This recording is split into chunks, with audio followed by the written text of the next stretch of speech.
stay invested. Hmm. That's what. When I look back, I get to see that there have been plenty of learnings, a lot of shocks in between. I first became aware about the share markets during the Harshad Mehta episode, followed by the Ketan Mehta episode, Right. right? And then the 9/11. Definitely. Then you had the 2008, 2009, the banks in the US collapse. So all these were the various dips that happened. Mhm. I started in 2003, and the initial years I used to get quite perturbed and nervous about it, and Hmm. would withdraw money, whatever little I had, Hmm. whatever I had invested. Welcome to the Sum of Everything podcast, where we discuss a little bit of a lot of topics, ranging from spirituality to finance and everything in between. I'm your host, Aishwarya, a serial hobbyist with an unquenchable thirst for learning, especially through new experiences. In this podcast, we will scratch every itch of curiosity, explore various perspectives, step out of our comfort zone, and experience some of everything. Because after all, we are just that, a sum of all our experiences. So, let's dive right in. Hello, and welcome back to the Sum of Everything podcast. Last week, I spoke about the difference between hobbies and passion and the possibility of making your passion your primary source of income or following your passion as a profession. This week, we have a guest joining us who, after 35 plus years of a corporate life, has chosen to do just that. A man with numerous talents, exemplary logic and analytical skills, and an AMFI registered mutual fund advisor. Ladies and gentlemen, please welcome to Some of Everything, my father, Mr. K.S. Rajan. Hello, everybody. It's a pleasure to be with you all. And thank you, Aishwarya, for this opportunity to share my thoughts and my experiences as a financial advisor. We finally got to sit down and do this after procrastinating, I think, for over a week. We have finally found the time that is appropriate for both of us, where neither of us is sleepy or tired or busy or out of the house. So I'm glad we're actually able to do this. So, Yeah. listeners, this is going to be a two-part series. In the first part, we're going to be talking about how my father has gotten into this line in the first place and how he picked up something that became a passion and has made it something that he practices today on a daily basis and uses it as a source of income. But in part two, we're going to delve into financial tips, personal financial management, and how to handle your personal finances, largely because we are in the beginning of a new financial year. And I thought that would be a helpful little episode to have in our pockets. So let's begin. We have seen you go through so many years of service in the air conditioning industry. You've spent most of your life in the corporate world. And in the last maybe 3 years or so is when you've gotten into mutual fund advisory and related work. So, how did that switch happen? And actually, why don't you give us a little bit of a background about yourself and your corporate experience? Okay. My corporate experience started immediately after I finished my master's in business administration in 88. I joined what came my way. I joined Voltas Limited, Mm-hmm. and that was in the year 88. I got the opportunity to work with various air conditioning companies after Voltas. Voltas, Carrier, Blue Star, Daikin are some of the brands. And the last one was with the LG in Bahrain. Mm-hmm. So it is during between 88 to 2021 is when the period when my journey with the in the air conditioning sector lasted. Hmm. It was a wonderful time. I got to learn a lot, not just technical, but also the commercial side of business. Mm-hmm. And it was during my tenure with Blue Star in the year 2003, Mm-hmm. where I happened to be in the Prabhadevi area of Mumbai. And I was part of the ERP implementation team. And these kind of projects, which has a team group of about 30 odd people Hmm. broken up into 5 or 6 teams. Mm-hmm. During these kind of projects, what you find is that the slowest team dictates the progress of the project. Right. I was one of those who was an early finisher. Mm-hmm. So I had plenty of time and I would take a walk in Pravadevi area in and around the Siddhivinayak temple. And it was dotted with, I like to believe even now, is with lot of these small time brokers, and sub brokers. Mm-hmm. So I would walk there just to pass time because there was not much work to do in the office. So after logging in and having the initial round of meetings, I would step out for about an hour of just walking around with another colleague. Some days was all by myself, and that's when I got my interest got kindled Mm-hmm. in the share markets. And I would walk by, look at the various TV screens that would be there in the small cubicles that will be there, small shops. And many of them would see me as a regular, and sometimes they would give me a very smiling invitation, nod. I would go and talk to them, and by virtue of my being able to converse quite fluently in Gujarati, Mm-hmm. I would engage in conversation with them. And I picked up a lot of tips about the share market. Till Right. then, it was an absolute no-no. Okay. But since I had time and I had an opportunity on hand, I thought, why not get into that? Mm-hmm. And it was from October 2003 onwards that my journey and my association with the share market world and the world of mutual funds, which came by over the period, Mm-hmm. it started. Okay. And I'll say that in these, it's been what, 23 years, my journey has been one of great happiness, I'll say. Very interesting. Now, I have observed over so many years that when it comes to talking about money, talking about investments and, the share market, and you have a certain fervor when you talk about it. You talk about it with so much interest. I understand that in your journey when you were walking around Prabhadevi's, when you learned about it, but what was it about stock markets specifically that attracted you? What was it that made you think that, oh, this is something that I would want to learn? You see, I grew up in the city of Baroda. Mm, And I would often see people mm, at that time, there used to be these magazines called Money, mhm, Wealth. These were all single paper or two paper supplements that used to come. And I would find some of my neighbors and college friends and all mm, quite animatedly discussing it, talking it. When I would go to their house, their father would, uncles would discuss all these things. mhm, And while coming from a typical South Indian Brahmin family, mm, job was what was dinned into me as the real source of stability, and that's what I guess that's why I stuck on for 35 years in a job. mm. But parallelly, my interest had already been kindled during my student days, Okay. and then when in Mumbai, when an opportunity presented, Mm, it so happened that I also had two young, colleagues of mine mm, who in the office I would find during the lunchtime would log into National Stock Exchange site mhm, and would keep checking. And also at the time it was something new, money control site. And then they would look at it and they would, smile, or sometimes there would be a look of disappointment and all. And then I asked them. And those two youngsters, they were in their maybe late 20s or early 30s at that time. And they said that, sir, we are investing small amounts in the share market. And why don't you do it? I said, I don't understand. No, no, no. You are well educated. You know about these things. You at least know how to read a balance sheet, you formal education and all. You can do it.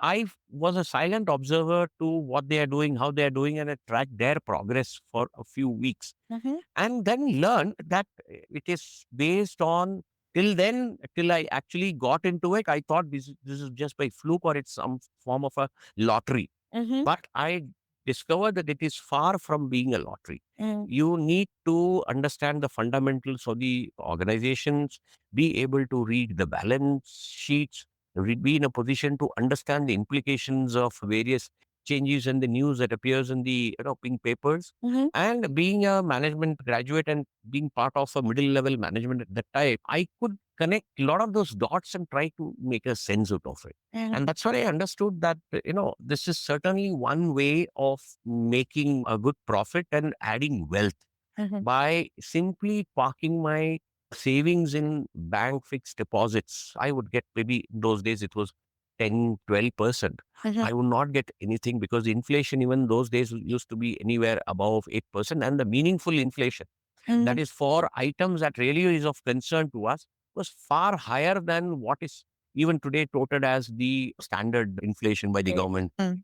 So it's somewhere it's stuck that if I want to grow in life meaningfully on the Mhm. wealth, adding wealth, then I need to consider the share market and the investment as one of the viable and a practical option. Mm. So my passion is that once I got convinced about it, I have, and then as what has become a way, you look back at the past and try to do, validation of your theories and your hypothesis. Mhm. I did that and I came to a conclusion that the best way to put my money in savings and see that it grows meaningfully is through the share market. And that's where either it is direct shares or through the mutual fund route. And I have always taken a combination of these two. This is for my personal savings. Okay. Right now, what I want to know is, so you talked about the fact that it was the way people spoke about the share markets, the fact that there was potential wealth building that could happen in the markets that piqued your interest. Once you figured out that this is a viable option, what were your biggest learnings in the last 23 years that you have been invested in stock markets? Stay invested. Hmm. That's what. When I look back, I get to see that there have been plenty of learnings, a lot of shocks in between. I first became aware about the share markets during the Harshad Mehta episode, followed by the Ketan Mehta episode, Right. right? And then the 9/11. Definitely. Then you had the 2008, 2009, the banks in the US collapse, Yeah. right? So all these were the various dips that happened. Mhm. I started in 2003, and the initial years I used to get quite perturbed and nervous about it, and Mm. would withdraw money, whatever little I had, Mhm. whatever I had invested. But then over the years, I saw, I observed, I did my share of mistakes. 2004, 5, and 6 Mm. was something where professionally it was a period of very high pressure and very high involvement given the kind of responsibility that I was carrying out at that time. Mhm. So my involvement was more passive. Mhm. Whatever savings were there, I would invest in a few of the shares and funds and just leave it at that. Mm.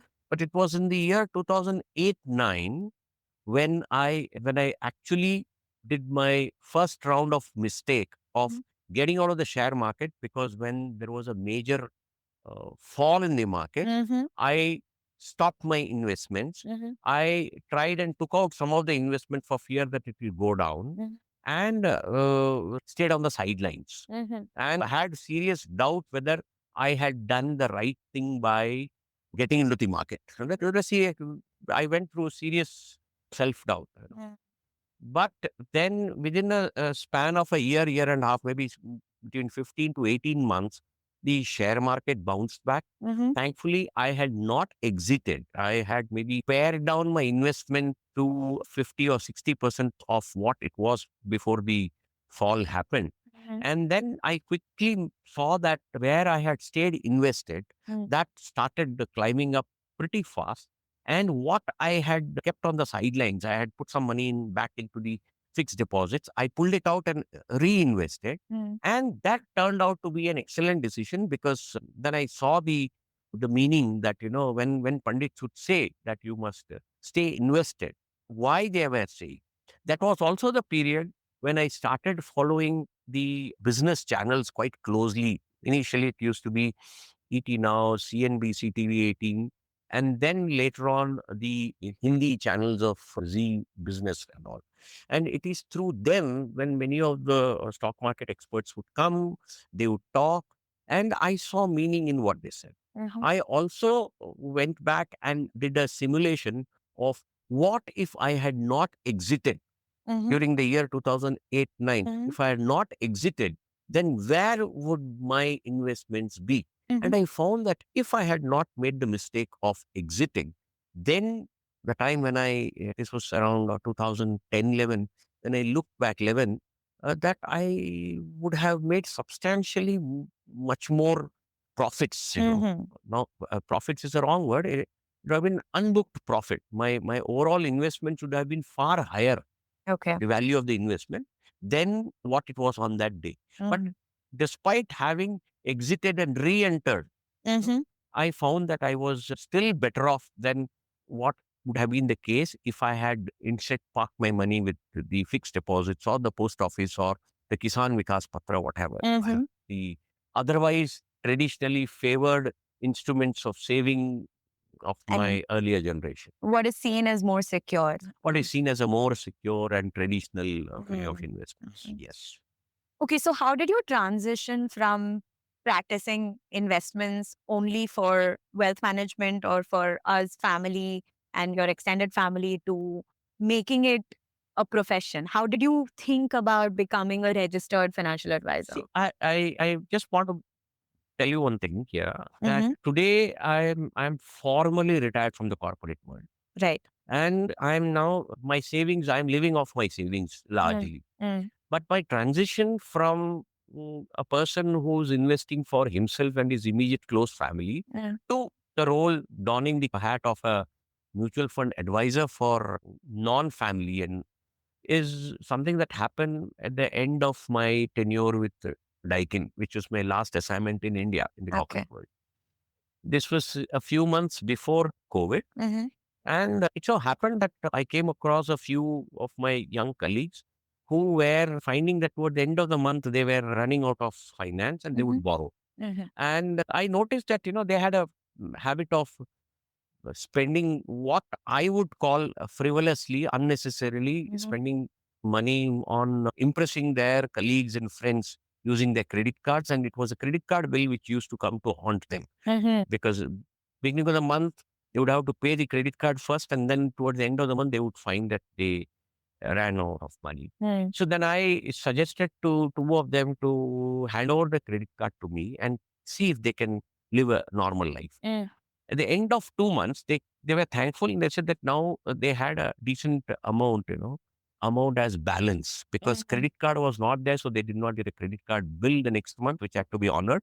And this additional savings which happened, I suggested that they channelize into a mutual fund investment. Mm-hmm. And I called one of the bank which was there and their person into the mutual fund. This was Axis Bank and Axis mutual fund person and suggested that he facilitate opening a mutual fund account.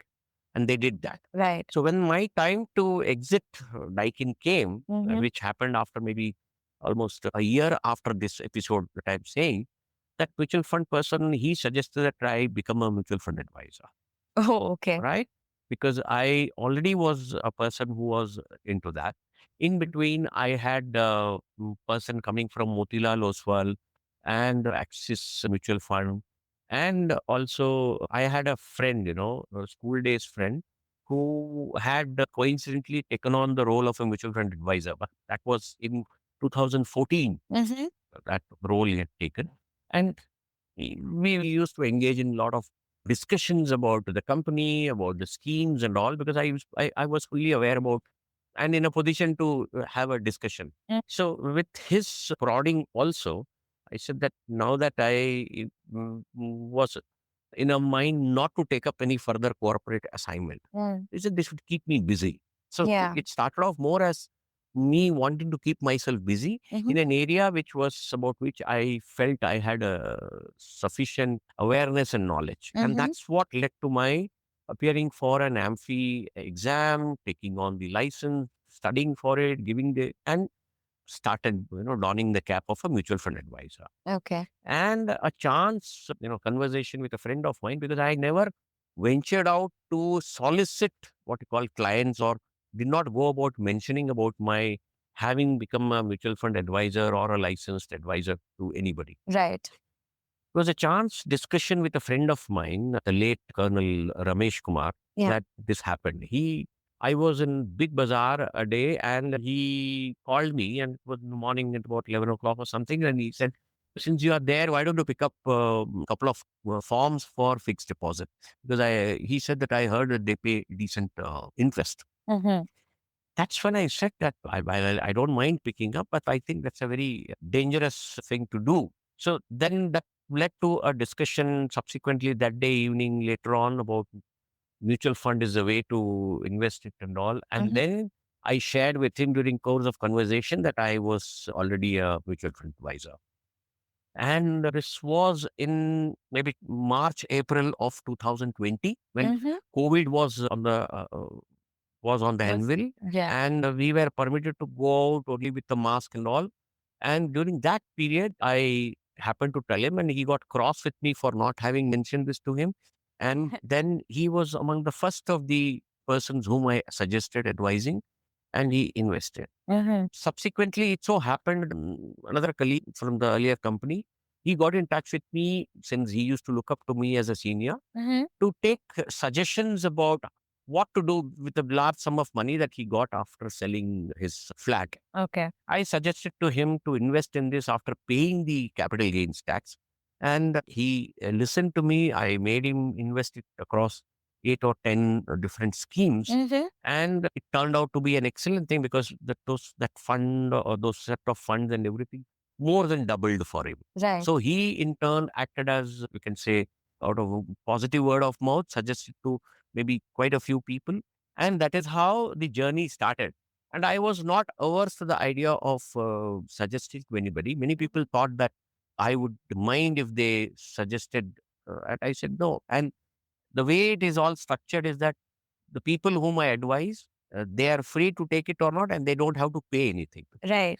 And this was not my bread and butter. Mm. I was doing it to keep myself busy. Anyway, my entire life savings, whatever I have, is invested in these markets. Right. So, and this for me, for my own sister, for my children, and for my in laws. So, within the family itself, the value is pretty large. Right. Right. So I was alive and alert to how and what should be done. So whatever funds and whatever were the things that I was practicing for myself, I Mm-hmm. only had to replicate the same thing, suggest same thing to others, Mm-hmm. right? In most of the cases. So, and the journey has been very positive since then. Most of the people are very happy. And yes, the market has been down in the last 6 months, Right. right? So just as for rest of the world, who has invested in the Indian market, their portfolio value has gone down. So has mine, and so has those of who have invested with my suggestion. Mm-hmm. But whether anybody who's invested in the Indian markets, either through the mutual funds or directly in the share market, but this dip that has seen, yeah, according to me, is also temporary. Okay. So that is the way to go about it. So, what I take away from this is that you started off as investing for yourself, and because you were worried, or other people were worried about their own financial health, and then they came to you for advice, and then you realized that you had an actual aptitude for this, and then decided to take up the exam and get certified, and then make it something that you do. But at the same time, you don't really charge the people who come to you for advice. So where does your income for this come from? As I said, I don't charge anything from people. Mm-hmm. That's a model. Mm-hmm. But these mutual fund companies do pay anywhere from 0.2% to anywhere up to 0.85, or some give sometimes 1% per annum. Mm-hmm. So if the more the asset is under management put together, Mm-hmm. the higher would be the payouts by these mutual fund companies Right. to the mutual The fund advisor, advisors. right? So So if I were to put it differently, I have adopted the digital model in the sense that I rarely move out of my home, out mm-hmm. of my office, come home to visit a potential client or an existing client whom I Right. advise. And 98, 99% of the activity happens through phone and my computer, laptop. Right. So it's all done digitally, the investment, the filling up the form, the filling up of and the documentation and everything. Mm-hmm. So this avoids me having to travel. And since I live in a city like Bangalore, where to travel a distance of even 10 kilometers would entail spending more than an hour and spending a couple of hundreds either way, Yeah. the return on my such a visit would certainly not cover up for the expenses that I would incur. Right. So I'm glad that I was right from day one. I adopted the digital mode, Mm-hmm. of operating rather than the physical paper mode. Mm-hmm. Yes, there are a few super senior citizens Mm. who are not very comfortable with the digital way of operating, filling in the forms and filling in the KYC and other things through the computer. For such people, I do make an exception because Mm-hmm. this also gives me an opportunity to physically interact with these super senior citizens Mm-hmm. who feel comfortable in face-to-face discussions, Right. right? So today, maybe 30-40% of the clients whom I advise are super senior citizens. And when I say super senior citizens, those who are 70, 75, or nearing 80 or 80 plus Mm-hmm. kind of age Mm-hmm. people. But there's the balance 50 to 60% of the people who are in a job who are in their 30s, 40s of Right. age gap. Right. That's how it pans. So my current lifestyle, I do dip quite substantially into my life savings. But I will also say that in the last 4 years, my mutual fund advisory role has been quite productive to me. Mm-hmm. And I don't have to take any special efforts for that since I am alert to the changes and the needs of making necessary changes to the portfolio for myself and for my immediate family. And the same thing then extends to my clients. Right. Okay. Interesting. Okay. What we'll do right now is I want to end this episode with one last question, and then we will move on to the next part, which will be an episode that's focused entirely on personal wealth management. So, to round off this particular episode, we see that on a daily basis, more and more people are becoming interested and invested in the stock market. And a lot of people learn through their own mistakes. Yes. But if there was any advice that you would give to people who wanted to start investing, whether for themselves or as a career and make a career out of it, what advice would you give such young people? See, first is that anybody who wants to invest will be having a source of income. Mm-hmm. So I would say you first make up your mind as to how much you would like to save and open a mutual fund account, Mm-hmm. start investing. And in the first few days after your salary or your earnings comes in the first few days, you must do the investment. In the Right. other sense, you first save and then from the balance you can spend Right. instead of following the norm of I'll spend and at the end of the month, whatever money is left, that I will put into the savings. Right. So I'm suggesting that you you have a clear idea that 20% of my monthly income. This is specifically true for youngsters who are staying with their family, where I like to believe they will save a lot more. You can very well decide that I'll start with 20% as my savings, Mm-hmm. or maybe more. I leave it to each person, whatever is there, Mm. and start saving. And that saving, you put it in through your, as per your advisory, whatever your financial advisor suggests, into those schemes that seem to be matching your risk profile. Right. Right? And regardless of what happens, be ready for a long journey. Mm-hmm. If a person is in his or her mid to late 20s, carrying it on for the next 10 or 15 odd years is Mm-hmm. what will give you the superlative returns, Right. right? Which will be far higher and far superior than putting it in the bank, and it will rival the kind of return that an investment in a real estate or a flat would give you. Right. The difference would be that in a real estate or flat, you have to keep on incurring maintenance costs and you don't keep checking on the value. Right. Whereas here you Right. get to see it in front of you. Right. But then your steadfastness and sticking to your chosen vehicle of investment should be as it would have been if it had been a real estate vehicle. Got it. Okay. But what about any advice for stock trading specifically? If you want to do the stock trading, I would say first stay out of doing the daily trading or futures and options or derivatives. That Mm-hmm. is not the way. Your purpose is not to grow rich overnight. Your Mm. purpose should be to actually save and make it a meaningful journey. So Mm. slow and steady will win the race. Right. So the choice of stocks would be that Nifty, what they call Nifty NSE, NSE Stock Exchange Barometer is Nifty. It comprises the top 50 stocks of the Indian share market. And the Bombay Stock Exchange is BSC. Mm. There, a Sensex it is called, that Mm-hmm. comprises of the top 30. Mm. My suggestion is stick to choice of stocks from either the top 30 on the BSC or top 50 on the Nifty, Mm-hmm. and stick to that for at least the first 1 or 2 years, Mm. so that A, there won't be any shocks. B, you know that you are in a quality pedigree company in every way. So that is what will give you, and read the annual reports. See, I'm AMFI registered, and my mandate, or I'm licensed by the AMFI and the government to talk about which schemes to invest in the mutual funds. Mhm.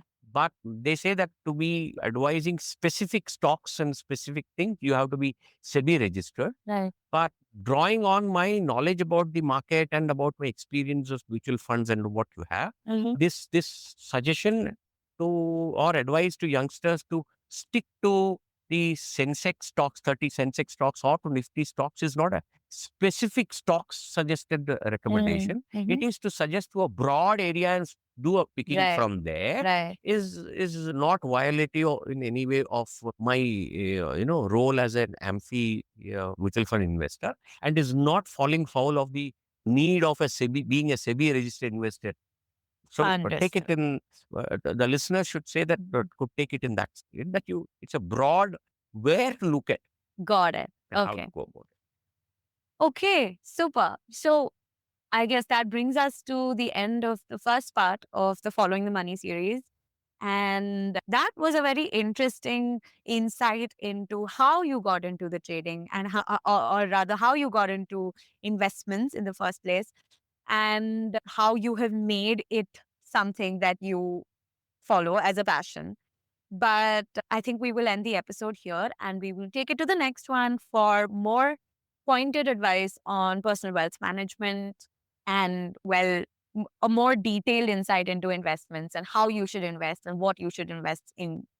So, with that, listeners, tune in to next week's episode and we will see you in the next one. Bye bye. Bye. Thank you.